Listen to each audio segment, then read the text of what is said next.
Now, I want to take you to just 20 seconds of the Labor Relations Board trial. This was supposedly a court hearing, but it never happened.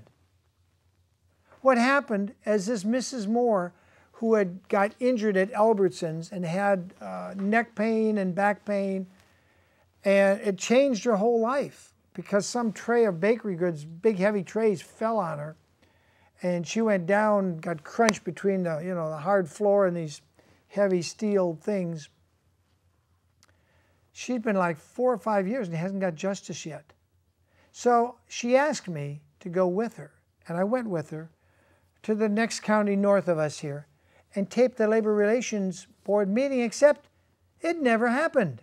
All it was is a discussion in the hallway as they tried to cram down a settlement of $75,000. This was supposedly the Mandatory Settlement Conference. Watch this. They never got in the courtroom. Watch this.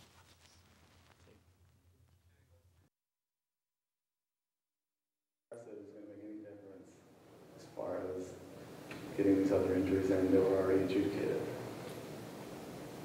So what would you suggest that they go, how would they be able to handle what has already been done? That's what the question is. How would they be able to handle Sorry, that? you're represented by another attorney. I really can't speak to you. Okay, sorry No about offense or anything. Well, that's our question. Okay, that's That's our question, is how I just told you. malpractice is the only way to do it. Malpractice is the only way to get back into that.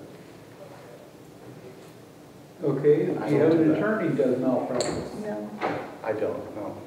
Yeah. And you probably never heard of one, but they say they're out there. No. Yes, they're out there. I mean, you have to go in there and take your case. I'm not going to settle with this. I'm not settling with this because this is baloney. Because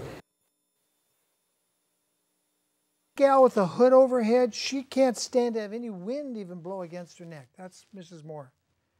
That guy you saw walking into the room, that was one of the 2 courtrooms there at the Labor Relations Board. They never got in it. And this was supposedly their mandatory conference. Their own attorney sat there, as you saw him standing, saying, you got to take this $75,000 settlement, and that's going to fix your back, pay for surgery. Really?